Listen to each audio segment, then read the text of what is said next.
What's up, worldwide fam?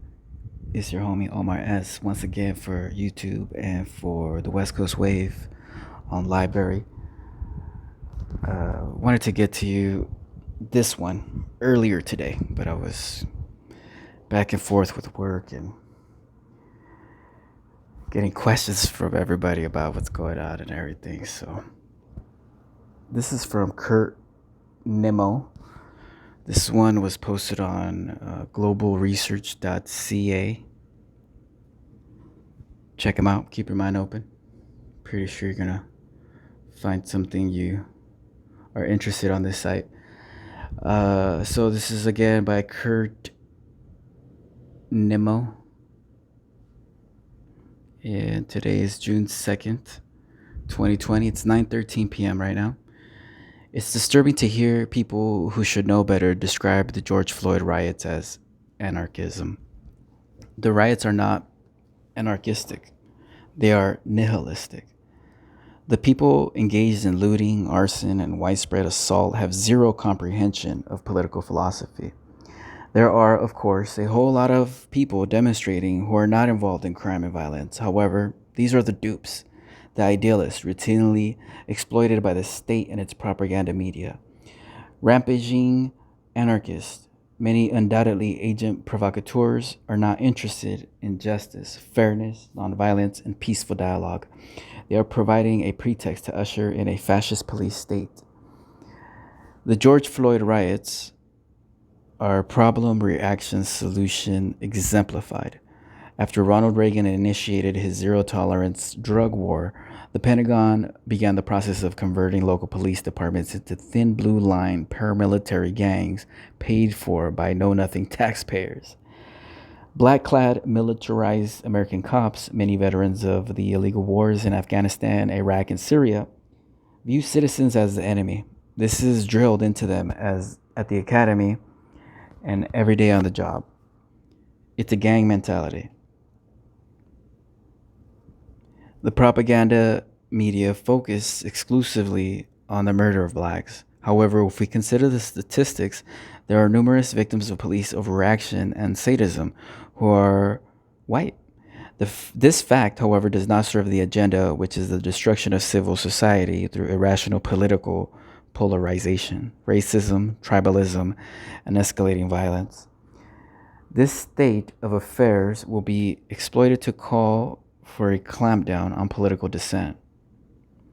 COVID contact tracing is now being used to track down activists and those associated with them.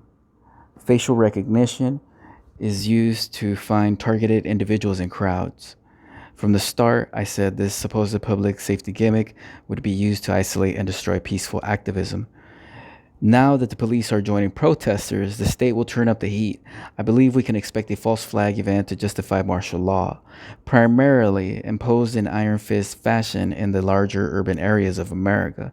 In order to dovetail with rhetoric pushed out by the media elite, the false flag will be pinned on white nationalists and other extremists, now pigeonholed by the FBI as far worse than ISIS or Al Qaeda.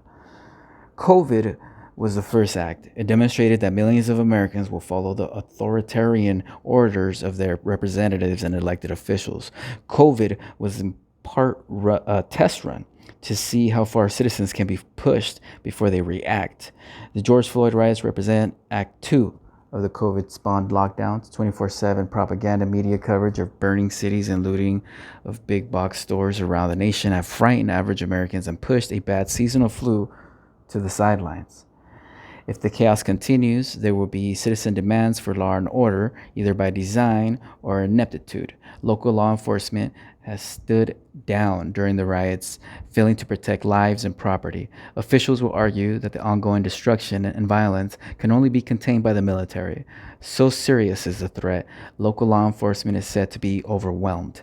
The state has planned this eventuality for decades. After the race riots of the late 1960s, the government established the ADEX list of subversives. I'm sorry, dear reader. Let's do that one again. We're right here.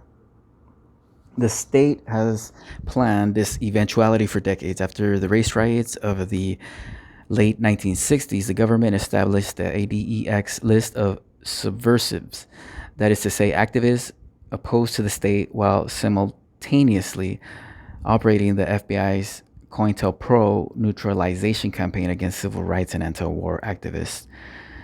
The ADEX list is the tiny ancestor of today's main core, a database containing personal and financial data on more than 1 million people. Rex 84, Garden Plot, Lantern Spike, and other military operations were put into place to round up activists and enemies of the state, as former Congressman Jack Brooks pointed out during the Iran-Contra hearings.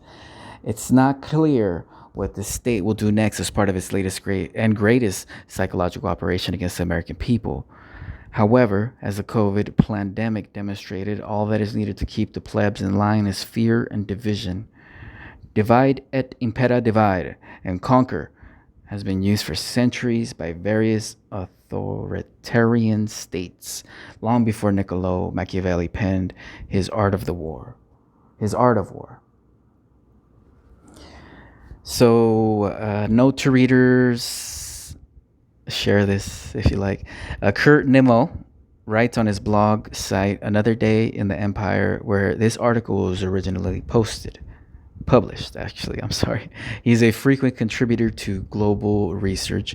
I think he does stuff for InfoWars too. Global Research doesn't want to put that out there, I guess. But dear reader, let me know what you think. I'm getting a lot of, oh, what's next? I would say this is it right here. Martial law and a police state. Thank you again for tuning in. More on the way.